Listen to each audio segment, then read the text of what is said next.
बुधवार को छतरपुर नगरपालिका के सभागार में परिषद की बैठक का आयोजन किया गया। बैठक के एजेंडा में लगभग 1 सैकड़ा विषय थे, जिसमें 135 करोड़ रुपए के विकास कार्यों को सर्वसम्मति से स्वीकृति प्रदान की गई। प्रशासकीय स्वीकृति मिलते ही ये सभी कार्य शुरू कर दिए जाएंगे। बैठक के दौरान शहर के कुछ स्थानों पर नगरपालिका के नाम पर की जा रही वसूली का विषय उठा तो बैठक का माहौल गर्मा गया।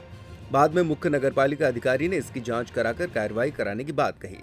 बैठक में नगरपालिका अध्यक्ष ज्योति चौरसिया, उपाध्यक्ष विकेंद्र वाजपेयी, सीएमओ माधुरी शर्मा सहित अन्य पार्षदगण मौजूद रहे। बैठक के एजेंडा में शामिल विषयों पर विचार विमर्श के बाद जिन कार्यों को स्वीकृति मिली है, उनमें शहर के विभिन्न वार्डों में सड़कों की मरम्मत, नई सड़कें, नाली निर्माण, अमृत 2 के स्पेशल ट्रेंच, शहर के संकट मोचन और बड़े तालाब का सौंदर्यीकरण कराकर विभिन्न उपकरण स्थापित कराने जैसे कार्य शामिल हैं। इसके अलावा छतरपुर में प्रस्तावित आईएसबीटी बस स्टैंड को सेल्फ फाइनेंस मोड पर डालने के संबंध में डीपीआर की स्वीकृति का प्रस्ताव रखा गया था, जिस पर सर्वसम्मति से पुराने टेंडर को संशोधित करने का निर्णय लिया गया।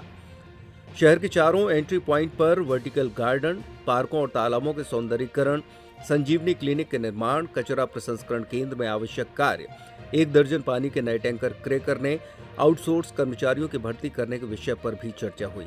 शहर के पठापुर रोड पर निर्माणाधीन राम जानकी कुंड के लिए निकाय निधि से भुगतान कराने का प्रस्ताव बैठक में रखा गया, जिस पर विचार हुआ। पार्षद सुशील शिवहरे ने बताया कि इन दिनों शहर के महोबा रोड बाईपास पर कुछ लोगों के द्वारा नगर पालिका के नाम पर अवैध वसूली की जा रही है। उन्होंने वसूली का वीडियो दिखाकर जब ये मुद्दा परिषद की बैठक में उठाया तो बैठक का माहौल गर्मा गया। उन्होंने बताया कि नगर पालिका ने बाईपास पर वसूली के लिए टेंडर जारी नहीं किया है, इसके बावजूद नगर पालिका के नाम पर वसूली की जा रही है। पार्षद की बैठक में जो नियम अनुसार होता है, सभी पार्षदों से प्रस्ताव मांगे जाते हैं और उसी के अनुसार पार्षद की बैठक बनाई जाती है। लेकिन आज संज्ञान में कुछ विषय ऐसे आए हैं जो पार्षद को कहीं ना कहीं आय में नुकसान पहुंचा रहे हैं। अगर देखा जाए तो बगराजन माता तगड्डा के पास एक वसूली हो रही है, जिसमें पता चला है कि नगर पालिका के द्वारा टेंडर जारी नहीं है और वसूली हो रही है, अवैध वसूली। उसके ऊपर कार्रवाई के लिए प्रस्तावित किया गया है। आज और भी मुद्दे आए हैं, चौपाटी का भी विषय आया है कि चौपाटी जब से संचालित है वहाँ पे किसी भी प्रकार का किराया वसूली नहीं की गई है, तो उस पर प्लांटी और ब्याज सहित उस पर वसूली की जाए और अगर वो वसूली पूरी नहीं करता है तो उसका सामान जब्त किया जाए। ऐसे मुख्य पॉइंटों पे जो हमारी अतिक्रमण की शाखा है, अतिक्रमण शाखा को सीएमओ महोदय ने निर्देशित किया है कि वो कार्रवाई करे और समय समय पर जानकारी भी अवगत कराएं कि कहाँ कहाँ कॉमर्शियल यूज हो रहा है प्राइवेट लैंडों पर। किसकी सह पे ये वसूली हो रही है, क्या लगता इसका अभी मैं किसी का नाम लेने के लिए उचित नहीं हूँ, क्योंकि ना तो मुझे इसकी जानकारी है और ना इसका मुझे अभी तो जैसे संज्ञान में विषय आए, संज्ञान में विषय आते ही तुरंत जिस ठेकेदार के द्वारा ये कार्रवाई की जा रही है उसके ऊपर एफआईआर की कार्रवाई की जाए। सभी ने यही पार्षद से प्रस्ताव दिया है। हंगामा भी होता रहा, हंगामा बराबर हुआ है, क्योंकि कहीं ना कहीं मिली भगत का असर दिखता है।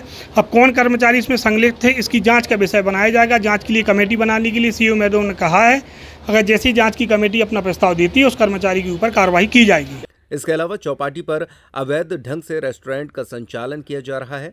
इस मुद्दे को लेकर उपाध्यक्ष विकेंद्र वाजपेयी ने भी नाराजगी जाहिर की, जिसके बाद सीएमओ माधुरी शर्मा ने इसकी जांच कराकर संबंधित के विरुद्ध कार्रवाई करने की बात कही। परिषद की आज बैठक रखी गई थी, कितने प्रस्ताव पारित हुए, क्या परिषद के बैठक में आज एजेंडे में 100 विषय थे जो सभी के सभी सर्वसम्मति से पारित हुए हैं और लगभग इसमें 133 करोड़ के काम स्वीकृत हुए हैं।